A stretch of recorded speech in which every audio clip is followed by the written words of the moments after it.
نحمده ونصلي على رسوله الكريم أما بعد فأعوذ بالله من الشيطان الرجيم بسم الله الرحمن الرحيم الحمد للہ اللہ تعالیٰ کی توفیق اور اللہ تعالیٰ کے فضل اور احسان کے ساتھ ہم آج سیرت النبی صلی اللہ علیہ وآلہ وسلم کے سلسلے میں اگلی کلاس میں موجود ہیں، حاضر ہیں۔ آج انشاءاللہ تعالیٰ وہیں سے سلسلے کا آغاز کیا جائے گا جہاں پچھلی بار یہ رکا۔ آپ میں سے جو نیو اسٹوڈنٹس ہیں جنہوں نے اس گروپ کو، اس کورس کو لیٹ جوائن کیا، تو آپ سب کے لیے یہ خوشخبری ہے، انشاءاللہ تعالیٰ بہت جلد بیچ 2 اناؤنس کیا جائے گا اور اس بک کو دوبارہ سے اس کا آغاز کریں گے۔ بلکہ اس کے یہ تھوڑا لمبی بک ہے، اس سے بھی جو کمپیریٹیولی شارٹ ہے، تجلیات نبوت۔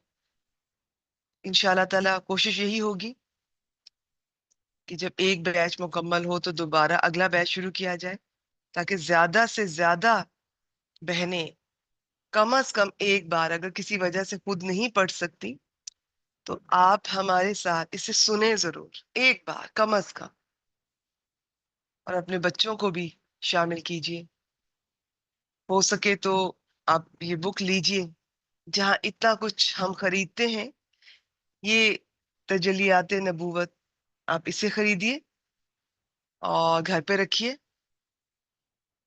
چھٹیاں ہو رہی ہیں تو چھٹیوں میں آپ روز کے 15 منٹ فکس کر لیجیے، بچوں سے پوچھ لیجیے کہ آپ مشورہ دو کس ٹائم پہ ہم اس کا مطالعہ کریں، انہیں لے کر بیٹھیں، اللہ کے بابرکت نام سے دعاؤں کے ساتھ آپ چاہے 15 منٹ انہیں پڑھائیں، لیکن اس 15 منٹ میں انشاءاللہ تعالیٰ یہ آہستہ آہستہ یہ ان کی زندگی چینج کر دیں گے۔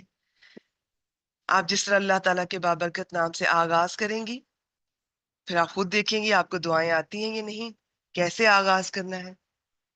تو یہ آپ دیکھیے گا ہر قدم پہ آپ کو لگے گا کہ اچھا مجھے یہ بھی سیکھنا چاہیے اور مجھے بچوں کو یہ بھی سکھانا چاہیے، اور پھر آپ کو لگے گا کہ صرف اپنے بچوں کو نہیں، مجھے دوسروں کو بھی سکھانا چاہیے۔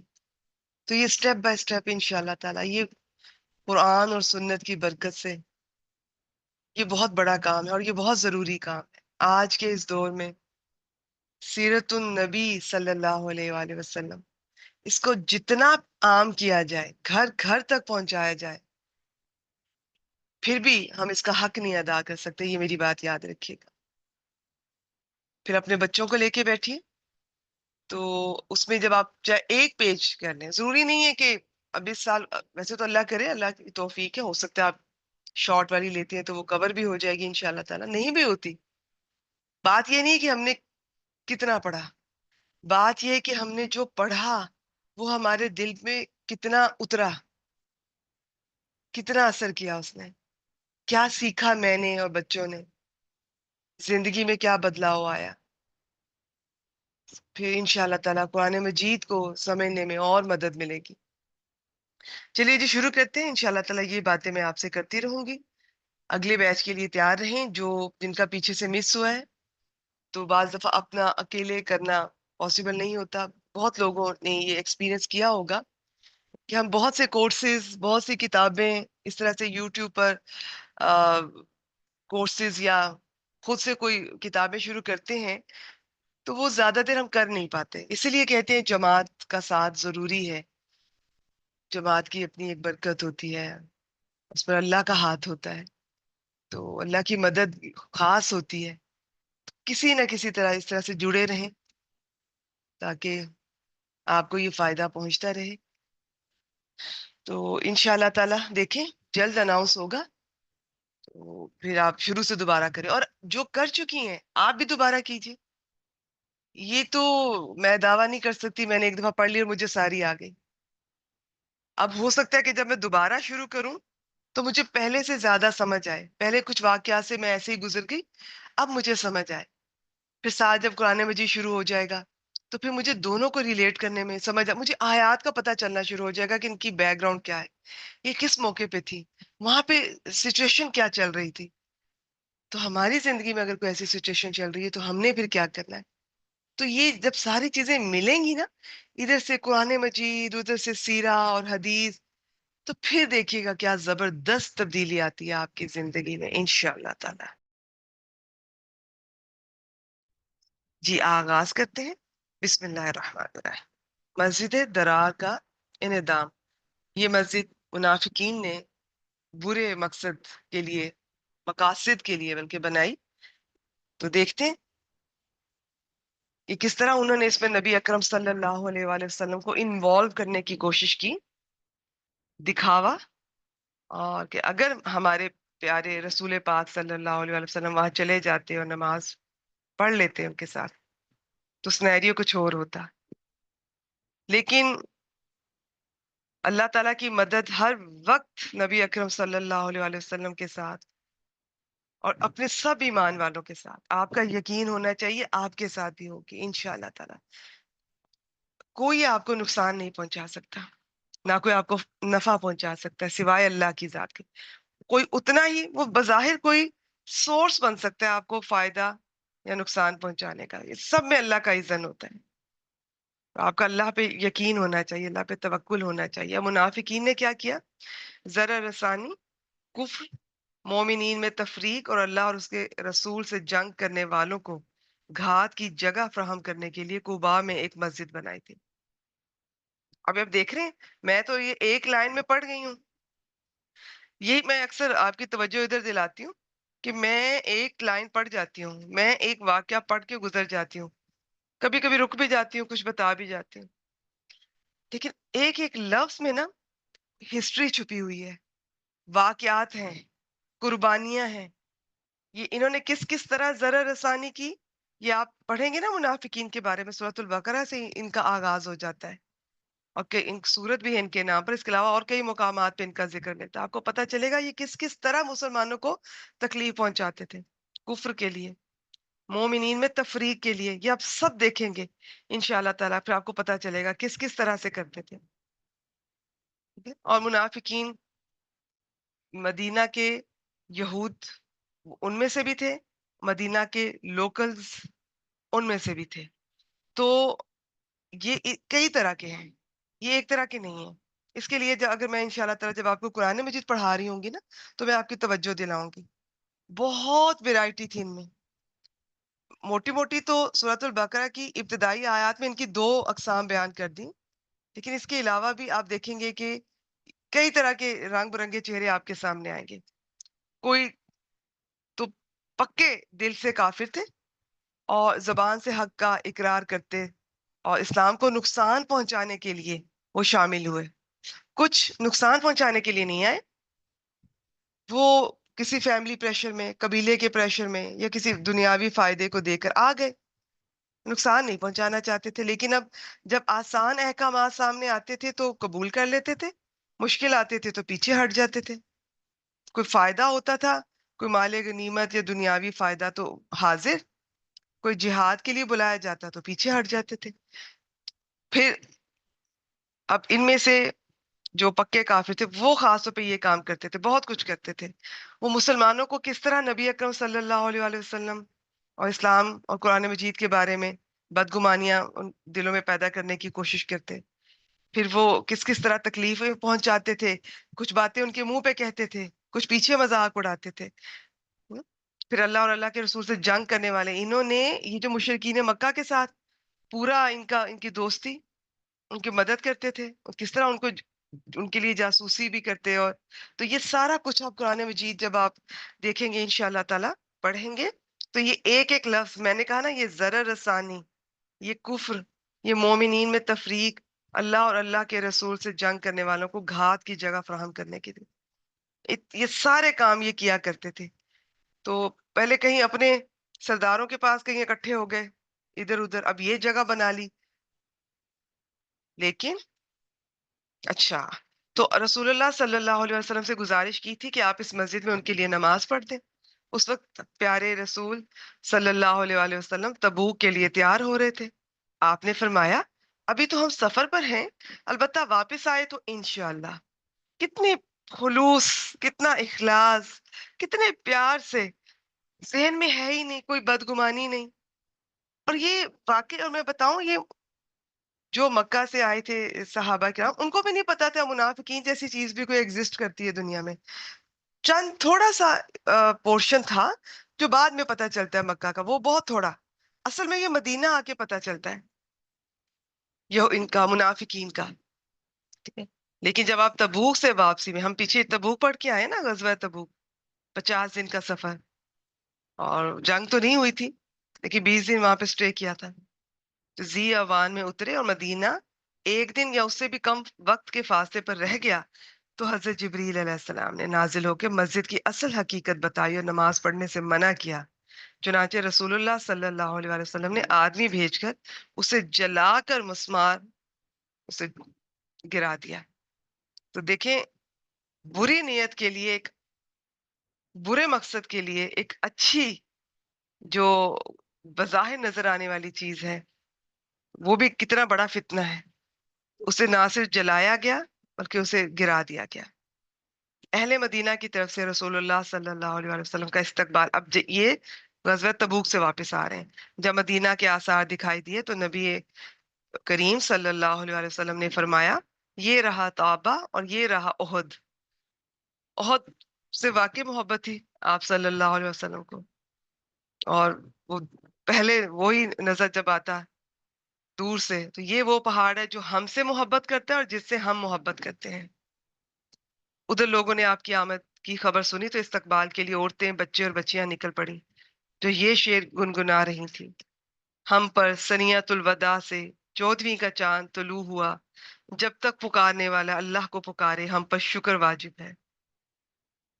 آپ صلی اللہ علیہ وآلہ وسلم تشریف لائے، مسجد میں داخل ہوئے، 2 رکعت نماز پڑھی اور لوگوں سے ملنے کے لیے بیٹھ گئے. تو یہ شکر، نبی اکرم صلی اللہ علیہ وسلم کا شکر ہم پر بھی واجب ہے. کیسے شکریہ ادا کر سکتے ہیں؟ کیسے اتنی بڑی نعمت کا، یہ ہدایت، یہ قرآن مجید، یہ ان کے ذریعے اللہ تعالیٰ نے ہم تک پہنچائی ہے. تو 2 کام کم از کم ضرور کیجئے. ایک تو درود پاک زندگی میں شامل کیجئے، اور اللہ سے ہم دعا کرتے ہیں کہ اللہ تعالیٰ ہمارے پیارے رسول صلی اللہ علیہ وآلہ وسلم پہ خوب رحمتیں اور برکتیں نازل فرمائے اپنی شان کے مطابق. کیونکہ ہم بہت چھوٹے لوگ ہیں، ہماری زندگی بھی بہت چھوٹی ہے، بہت تھوڑی ہے. ہم سارا دن بھی ان کا شکریہ ادا کریں، ان کے لیے دعائیں کریں، ہم ان کا حق نہیں ادا کر سکتے، ان کی قربانیوں کا. پھر یہ دیکھیں، ادھر 50 دن کے سفر سے آ رہے ہیں، اور ظاہر ہے کوئی پکنک پہ تو نہیں گئے ہوئے تھے. ایسے موقع پہ تو دشمن کا ہر وقت خطرہ ہوتا ہے. اور واپسی پہ دیکھا تھا آپ نے کس طرح ایک گروہ نے حملہ کرنے کی کوشش کی تھی. تو یہ تو آپ جنگ جیت کے بھی آ رہے ہوں تو یہ نہیں کہہ سکتے کہ اب ہم سیف ہیں اور کوئی خطرہ نہیں. لیکن آتے ہی مسجد میں آ گئے، 2 رکعت نماز پڑھی اور لوگوں سے ملنے کے لیے بیٹھ گیا. ہم کیا کرتے ہیں؟ تھوڑا سا سفر بازار سے ہو کر آتے ہیں تو سب سے پہلے تو نماز پہ حملہ کرتے ہیں. پتہ نہیں، مجھے سمجھ نہیں آتی. اور میں بتا دوں، ویسے تو دنیا میں یہ ہوتا ہے کہ ہمارا بے بس پہ روب چلتا ہے، جس پہ بس چلتا ہے نا وہ اسی پہ چلاتا ہے. لیکن نماز بہت اونچی چیز ہے. پتہ نہیں ہم نے اسے کیوں اتنا کمزور سمجھ کے سب سے پہلا حملہ اس پہ کرتے ہیں. نیند آ رہی ہے اسے چھوڑ دیں گے، بازار گئے ہیں تو وہاں پہ ٹائم ہو گیا تو چھوڑ دیں گے، واپس آئے تو تھک گئے تو چھوڑ دیں گے، اور ایک لمبی لسٹ ہے. ٹھیک ہے. تو اب آپ قدم قدم پہ دیکھیں، نماز بہت کم دفعہ جس وجہ سے بھی قضا ہوئی، عام طور پہ کسی جنگ کے دوران یا کچھ ایسی خطرے کی حالت میں، بہت دل رنجیدہ ہوا آپ صلی اللہ علیہ وسلم کا.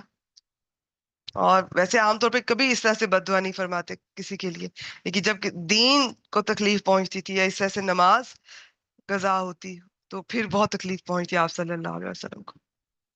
اور ہمیں محسوس ہی نہیں ہوتا. اپنے اپنی حالت کا جائزہ لیا کریں.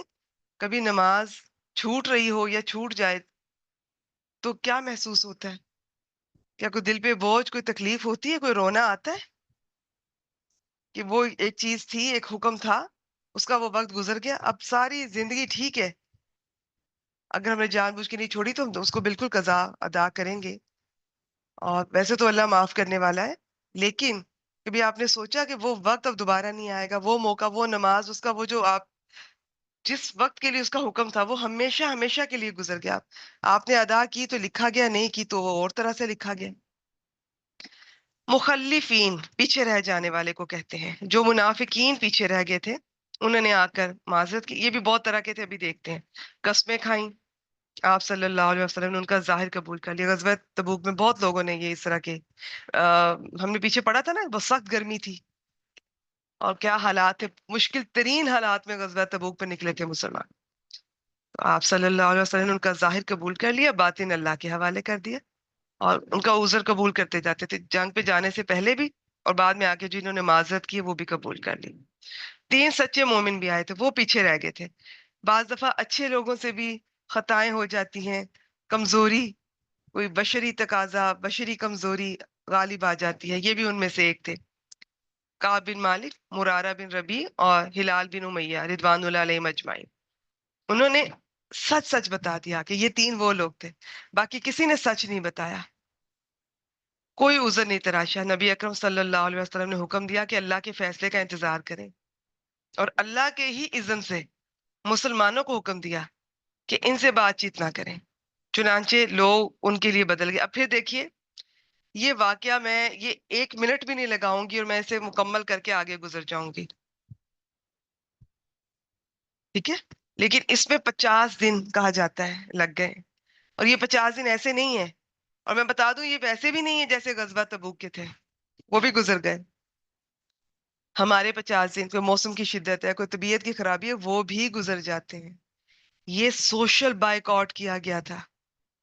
ایک طرف اللہ تعالیٰ ناراض اور توبہ کر لی ہے، لیکن توبہ ابھی قبول نہیں ہوئی. لہٰذا آپ کبھی بھی یہ نہ سوچیں کہ میں نے توبہ کی ہے، کرتے رہا کریں. ہو سکتا ہے فوراً ہوگی، ہو سکتا ہے ذرا ٹائم لگے، تو دل کی حالت دیکھا کریں. اس گناہ کی طرف واپس جانے کو دل نہیں کر رہا نا، ندامت قائم ہے، گناہ چھوڑنے کی پوری کوشش جاری ہے، تو سمجھ لیں کہ انشاءاللہ تعالیٰ توبہ قبول ہو گئی ہے. پھر بھی کرتے رہا کریں.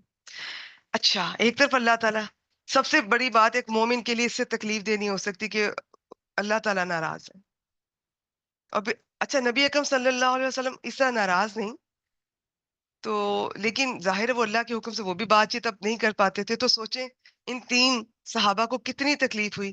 نہ نبی اکرم صلی اللہ علیہ وسلم بات کر رہے ہیں، کوئی شخص نہ سلام کر رہا ہے، نہ اسلام کا جواب دے رہا ہے، نہ کوئی لین دین. تو پہلے 40 دن تو ایسے گزر گئے.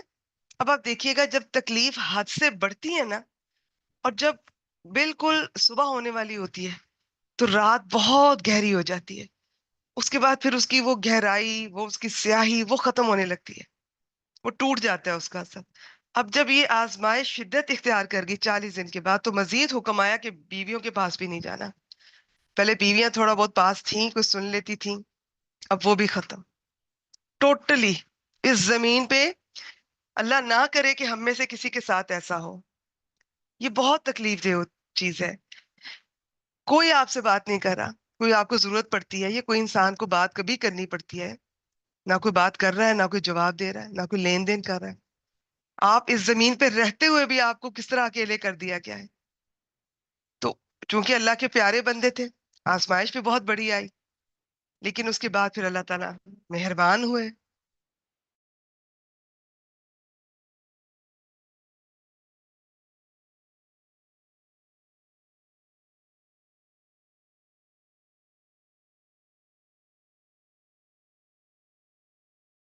دینے والا، آنکھوں میں آنسو لے آنے والا واقعہ یہ. تو یہ اب 1 منٹ میں پڑھنے کے بعد کتنا کا اثر ہوگا آپ پر اور مجھ پر. لیکن جس نے 50 دن گزارے ہیں اور دوست بھی تڑپ رہے ہیں دیکھ کر، کیونکہ مومن ایسا نہیں ہوتا کہ وہ کسی کو پریشانی میں دیکھے اچھا ہوا اس کے ساتھ، اس کی غلطی ہے نہ کرتا ایسے نہیں. تڑپ رہے ہیں وہ بھی، ان کو بھی تکلیف ہو رہی ہے کہ وہ بھی بات کرنا چاہتے ہیں، اور یہ لوگ بھی ہم سے بات کرنا چاہتے ہیں لیکن اجازت نہیں ہے، کر نہیں پا رہے ہیں. اللہ کا حکم بھی ماننا ہے، رسول پاک صلی اللہ علیہ وسلم کا حکم بھی ماننا ہے، اور خود رسول پاک صلی اللہ علیہ وسلم سمیت سب کو تکلیف تھی. تو پھر جب یہ 50 دن پورے ہوئے تو اللہ تعالیٰ نے ان کی قبولیت توبہ کی. پھر آیت نازل ہوئی. تو جتنی تکلیف، جتنی آزمائش ہوئی، اس کے بعد پھر یہ معمولی بات نہیں ہے کہ آیت کے تھرو اللہ تعالیٰ نے ان کی توبہ قبول فرمائی، کس طرح اللہ تعالیٰ مہربان ہوئے.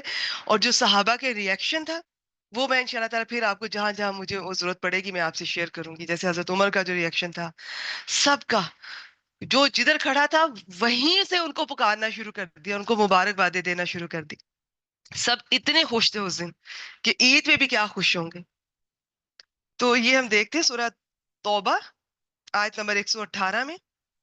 میں ترجمہ پڑھ دیتی ہوں. اور اللہ نے ان 3 آدمیوں کی بھی توبہ قبول کی جن کا معاملہ مؤخر کر دیا گیا تھا، یہاں تک کہ جب زمین اپنی کشادگی کے باوجود ان پر تنگ ہو گئی، ان کی جان پر بن آئی، اور انہوں نے یقین کر لیا کہ اللہ سے بھاگ کر پناہ کی کوئی جگہ اور نہیں ہے، اگر ہے تو اسی کی طرف ہے. تو اللہ نے ان پر مہربانی کی تاکہ وہ توبہ کریں. یقیناً اللہ توبہ قبول کرنے والا رحیم ہے بے شک. اب ان کی اچھی بات یہ تھی کہ انہوں نے پہلے بھی جھوٹ نہیں بولا، غلطی ہوئی تسلیم کی. تو توبہ کی جو شرائط ہیں، یہ بھی پچھلے دنوں ریاض الصالحین میں نے تفصیل سے ساری شرائط بیان کی تھی. تو اگر آپ کو موقع ملے، آپ دلچسپی رکھتی ہیں تو وہ ضرور دیکھیے گا. تو میں اپنے ٹاپک کی طرف واپس آتی ہوں. اس سے مسلمانوں اور پیچھے رہ جانے والوں میں خوشی کی لہر دوڑ گئی. لوگوں نے ایک دوسرے کو خوشخبری اور مبارکباد دی، انعام دیے، صدقے کیے. کیا آپ میں سے کسی نے ایسے کیا؟ اس کے کسی مسلمان بہن بھائی کی تکلیف دور ہوئی اور آپ نے اس طرح ایک دوسرے کو مبارکباد دی ہو، انعامات دیے ہوں، صدقے دیے ہوں. یہ ان کی زندگی کا مبارک ترین دن تھا. ہم لوگ کتنے بے خبر ہیں، ہم تو اپنے فلسطینی بھائیوں سے بے خبر ہیں. ہمیں نہیں پتا ہمارے رشتہ داروں میں کون کس تکلیف سے گزر رہا ہے، فائنینشلی، فزیکلی، مینٹلی. ہمیں نہیں پتا ہمارے دوستوں میں سے، ہمیں کچھ نہیں پتا ہمارے ہمسایوں میں سے. ہم اتنے بے خبر لوگ ہیں. اور کہاں یہ کہ کسی کی تکلیف کا پتہ ہو، احساس ہو، اور کہاں یہ کہ پھر اس کی تکلیف دور ہو اور ہم خوشی منائیں اس کے ساتھ، یا اس کو بتائے بغیر بھی خوش ہوں اس طرح سے. تو سیکھیے، دیکھیے، قدم قدم پر ہمارے سیکھنے کے لیے یہ بک. مجھے یہ صرف یہی بک نہیں، مجھے سیرت النبی صلی اللہ علیہ وآلہ وسلم وہ پڑھاتے ہوئے لگتا ہے کہ قدم قدم پر آپ صلی اللہ علیہ وآلہ وسلم کو تو ہم دیکھ ہی رہے ہیں نا، مین فوکس تو ہماری نظر تو انہی پر ہوتی ہے، لیکن ان کے ساتھی کتنے بابرکت ہیں. یہ ان کے ساتھی بھی تھے، یہ ان کے سٹوڈنٹس بھی تھے.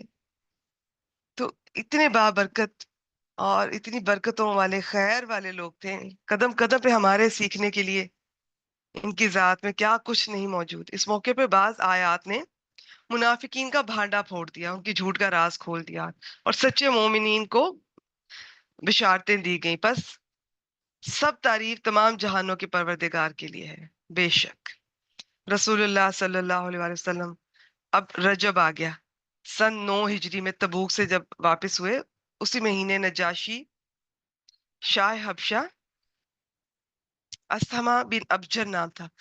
نجاشی جس طرح فرعون مصر کے ہر بادشاہ کو کہتے تھے اس زمانے میں، ٹائٹل تھا. جس طرح یہ مختلف ٹائٹل تھے نا، ایسے نجاشی ان کا تھا. اور یہ مجھے روم والوں کا یاد آ رہا، میرے اچانک ذہن سے نکل گیا، تو میری آنکھ کے آگے آ بھی رہا ہے. ہیرکل جو تھا، تو یہ ان کے ٹائٹل ہوتے تھے مختلف کنٹریز کے. تو ایسے یہ حبشہ کا یہ ٹائٹل تھا. اور اسے نمرود، وہ ان کے ملک میں نمرود ٹائٹل ہوا کرتا تھا. کیسر، جی جی حفصہ بیٹی جزاک اللہ خیر، کیسر روم، جی. تو یہ ٹائٹل ہوا کرتے تھے نا. تو اصل نام ان کا، جو جن کا قرآن مجید میں بھی ذکر ملتا ہے، جن کی جب ان کے سامنے تلاوت کی گئی آیات کی حضرت جعفر بن طیار نے، تو ہم سارا واقعہ پڑھ کے آئے ہیں نا، یہ ان کی بات. ان کا نام اسما بن ابجر تھا. انہوں نے وفات پائی. رسول اللہ صلی اللہ علیہ وسلم نے مدینے میں ان کی غائبانہ نماز جنازہ پڑھی. یہ وہی ہیں جنہوں نے حضرت جو یہ ابو سفیان، ان کی جو بیٹی تھی ام حبیبہ، ان کا بھی غائبانہ نکاح آپ صلی اللہ علیہ وسلم سے وہیں پہ حبشہ میں اس ہجرت کے دوران ہی کیا تھا، جب ان کے جو شوہر ساتھ ان کا گیا ہوا تھا، وہاں پہ وہ اپنے دین سے پھر کے تو کہیں اور پلٹ گیا تھا. تو پھر اسی بادشاہ نے نبی اکرم صلی اللہ علیہ وسلم سے غائبانہ نکاح کیا، پھر بعد میں وہ جب آئی تھی. اچھا جی، تو اب ہم آگے دیکھتے ہیں. پھر شعبان 9 ہجری میں اب شعبان آ گیا. آپ کی صاحبزادی حضرت ام کلثوم نے وفات پائی رضی اللہ تعالی عنہا. آپ نے ان کی نماز جنازہ پڑھی. حضرت فاطمہ رضی اللہ تعالی عنہا کے علاوہ باقی تینوں بیٹیاں آپ صلی اللہ علیہ وسلم کی زندگی میں، اور بیٹے بھی، اپنی آپ کی زندگی میں ہی انہوں نے وفات پائی. آپ سخت غمگین ہوئے. تو حضرت عثمان، ان سے دو بیٹیاں بیاہی تھی نا، حضرت زینب بھی، حضرت ام کلثوم بھی. اب میں غلطی نہیں کر رہی تو دوسری حضرت رقیہ تھیں یا حضرت زینب، چلیں ان میں سے ایک تھیں اور دوسری یہ حضرت ام کلثوم تھی. ٹھیک ہے، یہ ہم سارا پیچھے پڑھ کے آئے ہیں. اب یہاں پر آپ نے ان کی نماز جنازہ پڑھی اور یہ بقی میں دفن فرمایا اور سخت غمگین ہوئے. حضرت عثمان سے کیا فرمایا؟ حضرت عثمان سے آپ صلی اللہ علیہ وآلہ وسلم نے فرمایا، اگر میرے پاس تیسری لڑکی ہوتی تو اس کو بھی تم ہی سے بیاہ دیتا. کتنا خوبصورت اور باعث اعزاز یہ کلمات ہیں حضرت عثمان کے لیے، اور کتنے اچھے انسان ہوں گے اور کتنے اچھے داماد ہوں گے. دیکھیے آپ صلی اللہ علیہ وآلہ وسلم کی جو ہم لائف ہسٹری کو دیکھ رہے ہیں نا، اس میں ہم قدم قدم پر یہ دیکھ رہے ہیں کہ حکمت اللہ تعالیٰ نے کتنی عطا کی تھی ہر کام میں. اب کس کام کے لیے کس کو سلیکٹ کرنا ہے، کس جنگ میں کس کو بھیجنا ہے، کس کو پیچھے رکھنا ہے، کس جگہ بھیجنا ہے، کوئی بات چیت کے لیے تو وہاں کس کو بھیجنا ہے. بیٹیوں میں سے دیکھیں، بیٹیاں دینی ہے تو کس کو دینی ہے، کس کو ایک بار دینی ہے، کس کو دو بار دینی ہے، اور کہا جا رہا ہے کہ ایک اور ہوتی تو تیسری بھی دے دیتے. تو ہر شخص کو آپ اللہ تعالیٰ کی طرف سے آپ اس شخص کی صلاحیتوں سے واقف تھے کہ اس شخص سے یہ والا کام یہ بہت اچھا کر سکتا ہے، یا یہ والی ذمہ داری ہے، اس میں یہ صلاحیت ہے، یا اس لحاظ سے یہ بہت اچھا ثابت ہوگا. تو ہم اتنے تو حکمت نہیں ہوتی، لیکن حکمت اللہ تعالیٰ سے مانگتے رہا کریں. بالکل دیتے ہیں، بہت مدد کرتے ہیں، اور مدد مانگتے رہا کریں. اور یہ جو ہدایت ہم مانگتے ہیں نا صبح شام نماز میں، جو کہ ہم بس اتنی سپیڈ میں مانگتے ہیں ہمیں خود نہیں پتا ہوتا کہ ہم نے ہدایت مانگی تھی. یہ صرف اللہ تعالیٰ کو ہی پتا ہوتا ہے. تو اس میں بھی یہ ہدایت صرف دین کی نہیں ہوتی، دنیا کی بھی ہے. قدم قدم پہ اللہ تعالیٰ مجھے ہدایت دیں، مجھے گائیڈ کریں، میں نے کیا کرنا ہے، مجھے اب کیا کروں. آپ نے کوئی چھوٹا سا کام بھی کرنا ہے تو اللہ تعالیٰ کیا کروں، میری مدد کریں. آج کیا پکاؤں، آج کیا کروں، اس کام کے لیے کس کو رکھوں، اس کے لیے کس کی ہیلپ لوں، اس کے لیے یہ کام شروع کرنا ہے کیسے کروں، بچوں کے ڈیل کرنا ہے میری مدد کریں، ہسبینڈ سے ڈیل کرنا. تو آپ قدم قدم پہ اللہ تعالیٰ سے دعا مانگا کریں، مدد مانگا کریں. نبی اکرم صلی اللہ علیہ وسلم کی اس کتاب میں سب سے زیادہ جو چیز ہم نے دیکھی ہے، قدم قدم پر دعا مانگتے نظر آئیں گے آپ کو. اچھا جی، آگے ذی قعدہ 9 ہجری آ گیا. منافقوں کا سردار عبداللہ بن ابی فوت ہوا. رسول اللہ صلی اللہ علیہ وسلم نے اس کے لیے دعائے مغفرت کی. قرآن مجید کی کچھ آیات میں یہ اس کا تفصیل سے ہمیں ذکر مل جائے گا انشاءاللہ تعالیٰ. اس کی نماز جنازہ پڑھی.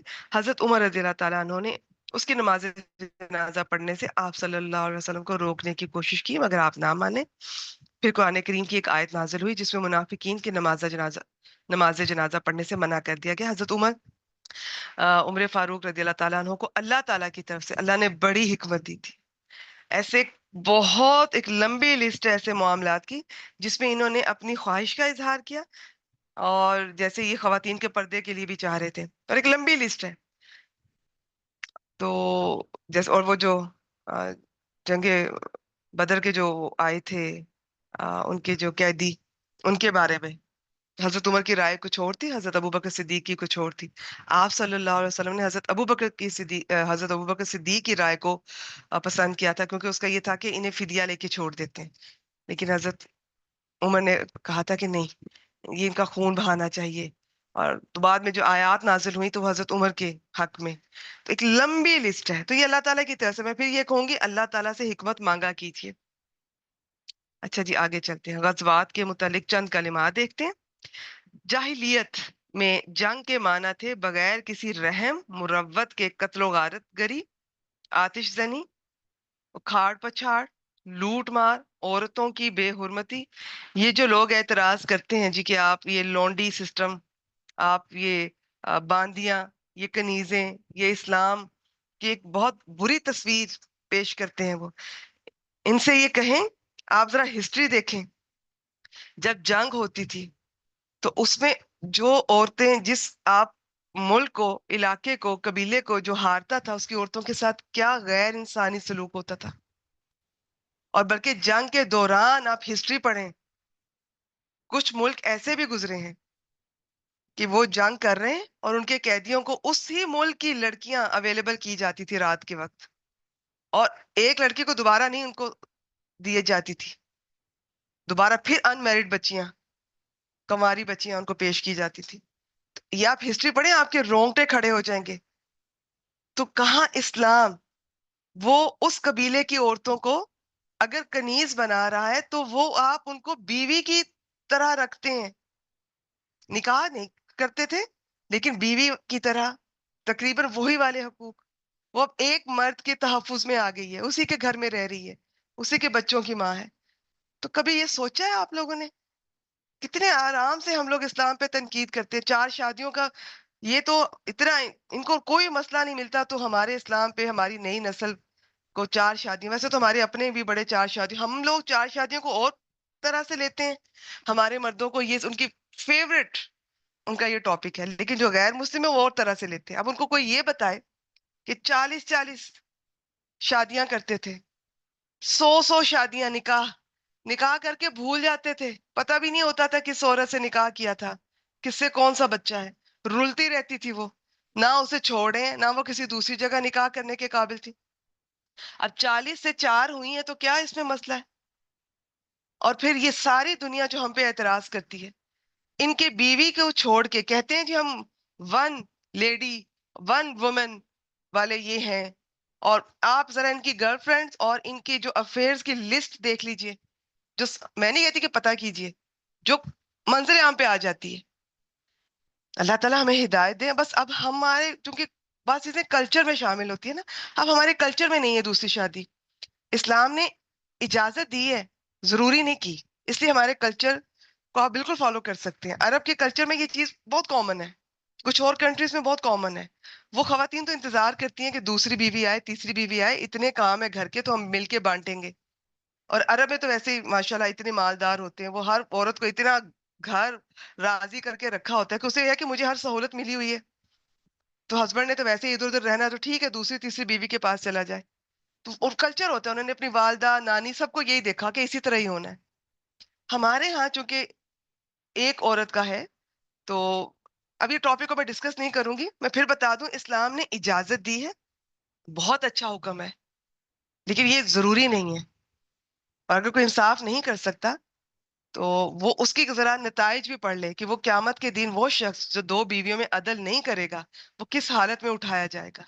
تو یہ ساری چیزیں بھی پڑھا کریں.